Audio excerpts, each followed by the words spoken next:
Y Pablo le dice a Timoteo que en los últimos días vendrían tiempos difíciles. El problema es el siguiente, le dice que esos tiempos difíciles, esos tiempos duros, estos tiempos difíciles de soportar serían en los últimos días. Claro, yo tengo que hacerme una pregunta, entonces, ¿esto vale para Timoteo o no vale para Timoteo? ¿Por qué? Porque si es en los últimos días, a lo mejor es para el futuro. A lo mejor, Timoteo, mira, quiero que sepas que en el futuro pasarán tiempos difíciles por una serie de cosas. Y a lo mejor estas palabras no sirven para Timoteo. A lo mejor lo que Pablo va a decir ahora es algo que Timoteo debería enseñar, pero no tiene nada que ver con el presente de Timoteo. Porque muchas veces nosotros entendemos últimos días como el mañana. Y como bien dijo un buen predicador una vez, si nosotros entendemos los últimos días como el futuro, nunca será el presente. Si cada vez que hablamos de en los últimos días pensamos en el futuro, nunca serán hoy. Pero esos últimos días se tienen que cumplir. Algún día esos últimos días tienen que estar en el presente. Y por eso debemos ir a la Escritura y empezar a preguntarnos una cosa. ¿Cuándo empiezan los últimos días? ¿Cuándo empiezan los últimos días? Y a pesar de que esto lo enseñé en una serie que hice sobre escatología hace tiempo, vamos a dar un matiz rápido. Cuando hablamos de los últimos días o los últimos tiempos, vemos referencias en la Escritura sobre eso. La palabra últimos días, la última hora o los últimos tiempos aparece en varias ocasiones en la Escritura. Vamos a ver algunas. Primera de Juan, capítulo 2, versículo 18.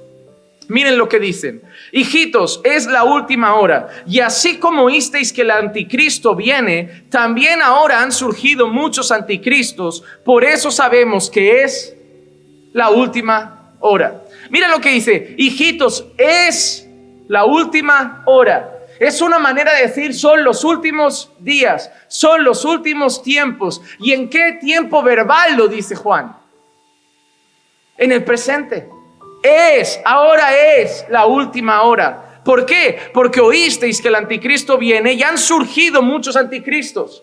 ¿Han surgido cuándo? ¿Surgirán o han surgido?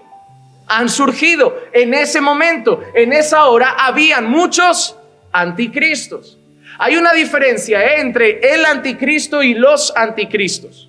La Biblia, ¿no ven cómo dice? Así como oísteis que el anticristo viene, pero ahora han surgido muchos anticristos. Son términos diferentes. Se espera una persona en particular, pero por el medio aparecen muchos anticristos. Luego Juan en esta carta, lo pueden leer, habla de quiénes son esos anticristos, los que niegan que Jesús es el Cristo. Entonces, en aquel tiempo del apóstol Juan ya habían surgido muchos anticristos. Es decir, hermanos, habían personas que a pesar de que ya Jesús tenía sus discípulos, Jesús había sido anunciado como el Mesías, se levantaban otros a decir, no, él no es, soy yo. Y Juan en esa carta lo explica.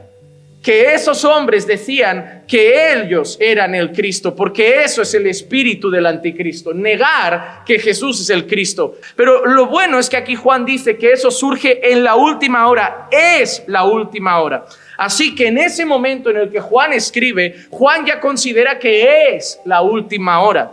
Pero miren esto también, el profeta Joel en el capítulo 2 y el versículo 28 dice: y sucederá que después de esto derramaré mi espíritu sobre toda carne, y vuestros hijos y vuestras hijas profetizarán, vuestros ancianos soñarán sueños, y vuestros jóvenes verán visiones. Una gran promesa, una profecía de algo que se iba a cumplir, una gran promesa del Señor que se cumple cuando en Hechos 2, el día de Pentecostés. Y en el primer sermón de Pedro leemos lo siguiente, Hechos capítulo 2, versículos 16 y 17. Sino que esto es lo que fue dicho por medio del profeta Joel. Y sucederá en los últimos días, dice Dios, que derramaré mi espíritu sobre toda carne, y vuestros hijos y vuestras hijas profetizarán, vuestros jóvenes verán visiones y vuestros ancianos soñarán sueños. La profecía del profeta Joel, citada por el apóstol Pedro, se había cumplido en el derramamiento del Espíritu Santo, y el apóstol Pedro a esa profecía le añade una cosa al principio. ¿Qué cosa le añade? Y sucederá en los últimos días. ¿Y cuándo había sucedido? En ese momento, ¿verdad? En ese momento ya había sido derramado el Espíritu Santo. En ese momento la promesa de Joel, la profecía de Joel se había cumplido. Y Pedro dice que eso era una profecía para los últimos días. Así que Pedro está afirmando que lo que él está diciendo, que el profeta Joel anunció para los últimos días, se ha vivido en ese tiempo presente. 2 ejemplos más. Hebreos capítulo 1, versículo 2. En estos últimos días nos ha hablado por su Hijo, a quien constituyó heredero de todas las cosas, por medio de quien hizo también el universo. El autor del libro a los Hebreos dice: en un tiempo pasado el Señor, habiendo hablado a los padres de muchas maneras por los profetas, en los últimos días ha hablado a través de su Hijo. Así empieza el autor de Hebreos la carta, enseñando que en el pasado el Señor, a través de los profetas, había hablado al pueblo de Dios, cuando se refiere a ellos como a los padres. El autor a los Hebreos dice que en el pasado Dios había hablado a los padres a través de los profetas, pero que en los últimos días Dios había hablado a través de su Hijo. ¿Quién es su Hijo? ¿A quién se refiere? A Jesús. Jesús ya había traído las instrucciones del Padre cuando esta carta se escribe. De nuevo, los últimos días en una forma presente. Y terminamos con 1 de Timoteo, capítulo 4 y versículo 1. Pero el Espíritu dice claramente que en los últimos días algunos apostatarán de la fe, prestando atención a espíritus engañadores y a doctrinas de demonios. Pablo dice que en los últimos tiempos, en los últimos días, algunos apostatarán de la fe, es decir, abandonarán la fe verdadera. ¿Por qué? Porque prestarán atención a espíritus engañadores y a doctrinas de demonios.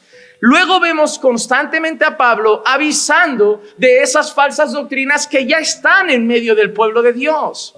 Vemos a Pablo en Colosenses advirtiendo de eso. Vemos a Pablo escuchando en los Colosenses cómo hay gente que da lugar a falsas enseñanzas, a mitos, cuando da lugar a visiones y a sueños. Vemos a Pablo advirtiendo de que gente está dando lugar a fábulas, a cuentos de viejas, como él expresa. Así que Pablo dice que en los últimos días algunos se irían detrás de falsas doctrinas. Y eso es lo que algunos ya estaban haciendo en ese momento en el que Pablo escribe la carta. Así que Pablo nos está expresando una cosa. El Espíritu Santo era la promesa para los últimos tiempos y pasó en Hechos 2. El apóstol Juan dice que surgirían falsos cristos, anticristos, y que ya estaban entre ellos y que eso pasaría en la última hora. Y por eso Juan dice: es ahora la última hora. Hebreos dice que el Señor en los últimos días hablaría a través de Jesucristo. Por eso tenemos que preguntarnos algo: ¿cuándo empezaron los últimos días? En aquel tiempo. Hermano, desde que Jesús asciende, prácticamente, algunos dicen que es desde que Jesús llega, otros dicen que es desde que Jesús asciende, pero es la persona de Cristo, hermanos, la que marca el inicio de los últimos tiempos. Es cuando Jesús asciende que le dice a sus discípulos que vendrá el Espíritu Santo y se cumplirá esa promesa que se cumple en Hechos 2 y que se cumple en los últimos días. Pero también es en los últimos días que el Padre habla a través del Hijo. Por eso que muchas personas, y yo estoy conforme y de acuerdo con eso, es que en los tiempos desde que Cristo llega, se da inicio a los últimos días. Pensando bíblicamente, junto al pastor Juan Manuel Vaz.